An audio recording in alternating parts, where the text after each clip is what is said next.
Malayalam Bigg Boss season 7 live updation നോക്കാം. ലൈവിൽ ഇപ്പോൾ ദേഷ്യപ്പെട്ട് പൊട്ടിത്തെറിക്കുന്ന ശൈത്യനെ നമുക്ക് കാണാം. ഫസ്റ്റ് ഡേ മുതൽ സൈലന്റ് ആയിരുന്നൊരു വ്യക്തിയാണ് ശൈത്യ. എന്നാൽ ശൈത്യയുടെ ദേഷ്യം നമ്മൾ ഇന്ന് ലൈവിലൂടെയാണ് കാണുന്നത്. ഇന്നൊരു ടാസ്ക് നടന്നിരുന്നു. അതിലൂടെ വിജയിച്ച ജിസേലിനെയും നെവീനെയും ബിഗ് ബോസ് ഹൗസിന്റെ സർവാധികാരിയായി ബിഗ് ബോസ് നിയമിച്ചിരിക്കുകയാണ്. അവരപ്പോൾ അവരുടെ പവർ ഉപയോഗിച്ച് നൈറ്റ് ഡിന്നറിന് പരിപ്പ് കറി മതിയെന്ന് പറയുന്നുണ്ട്. അടിമയായിട്ടുള്ള റെനേനെ ഉപയോഗിച്ച് ആ പരിപ്പ് കറി അവർ വെക്കുന്നുമുണ്ട്. എന്നാൽ കിച്ചൺ ടീമിലെ അംഗങ്ങളായ രേണുസുതി, നൂറ, അനുമോൾ ഇവരെ ഓൾറെഡി ഗോതമ്പ് ദോശയും തക്കാളിക്കറിയും വെച്ചിരുന്നു. ഫുഡെല്ലാം ഉണ്ടാക്കി കഴിഞ്ഞതിന് ശേഷം കഴിക്കാൻ ചെല്ലുമ്പോൾ സ്വച്ഛാധിപതികളിൽ ഒരാളാണ് ജിസേൽ. ജിസേലിന് തക്കാളിക്കറി അനു നൽകുന്നില്ല. എന്താണെന്ന് ചോദിക്കുമ്പോൾ പരിപ്പ് കറി ഉണ്ടാക്കിയിട്ടുണ്ട്, പരിപ്പ് കറി കൂട്ടി കഴിച്ചാൽ മതി, മറ്റുള്ളവർക്കാണ് തക്കാളിക്കറി എന്ന് പറയുന്നുണ്ട്. ലിമിറ്റഡ് സാധനങ്ങളാണ് നമുക്ക് കിച്ചണിൽ ലഭിക്കുന്നത്, അതുകൊണ്ട് 2 കറി ഉണ്ടാക്കിയത് കൊണ്ട് തന്നെ അതിലൊരു കറി എടുത്താൽ മതിയെന്ന് അനുമോള് പറയുന്നുണ്ട്. എന്നാൽ കിച്ചൺ ടീമിന്റെ ക്യാപ്റ്റൻ രേണുസുതിയാണ്. രേണുസുതി ഒന്നും മിണ്ടുന്നില്ല. അനുമോളാണ് കിച്ചൺ മുഴുവൻ ഭരിക്കുന്നത്. ഈ സ്വച്ഛാധിപതി എന്ന് പറയുന്ന ടാസ്ക് ബിഗ് ബോസ് ഇവർക്ക് നൽകിയതാണ്. ഇതൊരു ടാസ്ക് ആയിട്ട് എടുത്ത് വളരെ ഫണ്ണിയായ രീതിയിൽ കൊണ്ടുപോകാവുന്നതേ ഉള്ളൂ.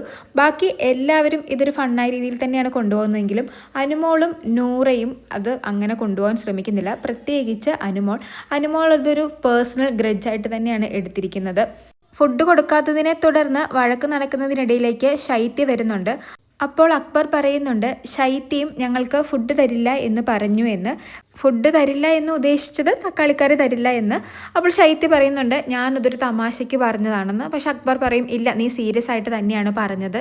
അപ്പോൾ ശൈത്യ ചോദിക്കുന്നുണ്ട്, ഞാൻ തരില്ല എന്ന് പറഞ്ഞാലും തരാതിരിക്കുവോ? ഫുഡല്ലേ, എല്ലാവർക്കും തരുമെന്ന് ശൈത്യ പറയുന്നുണ്ട്. അപ്പോൾ ജിസേൽ ചോദിക്കുന്നുണ്ട്, ഞങ്ങൾ നിന്നെ ക്യാപ്റ്റൻസി ടാസ്കിലേക്ക് വോട്ട് ചെയ്തെടുത്തത് അനുമോളുടെ ആയിട്ടിരിക്കാൻ വേണ്ടി ആണോ എന്ന്. ആ ഒരു വേർഡിൽ ശൈത്യ ട്രിഗർ ആകുന്നുണ്ട്. കാരണം വന്ന അന്ന് മുതൽ ശൈത്യ കേൾക്കുന്ന ഒരു വേർഡാണ് അനുമോളുടെ അല്ലെങ്കിൽ മരപ്പാവയാണ്, അനുമോളുടെ സാരിത്തുമ്പി കിടക്കുന്ന പാവയാണെന്നൊക്കെ. എന്തായാലും ജിസേൽ ആ ഒരു വേർഡ് യൂസ് ചെയ്തപ്പോഴേക്കിനും ശൈത്യ നല്ല രീതിയിൽ ട്രിഗർ ആകുന്നുണ്ട്.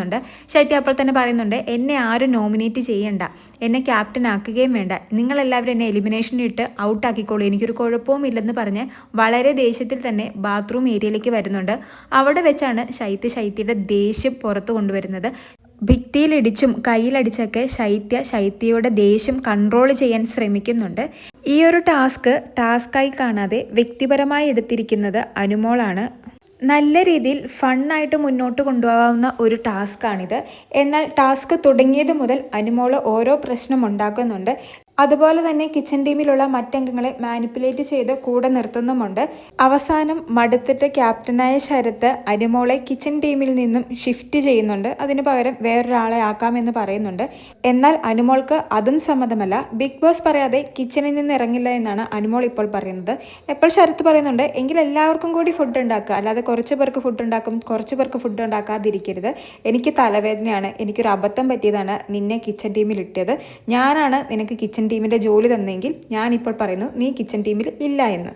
അങ്ങനെ എന്തായാലും ഇപ്പോൾ വലിയൊരു ഫൈറ്റ് നടക്കുകയാണ്. എങ്കിലും ചിലർ ഈ ടാസ്കിനെ മനസ്സിലാക്കി ടാസ്കായി തന്നെ എടുത്ത് വളരെ നല്ല രീതിയിൽ പെർഫോം ചെയ്യുന്നുമുണ്ട്. കൂടുതൽ ലൈവ് അപ്ഡേറ്റ്സുമായി വീണ്ടും വരാം.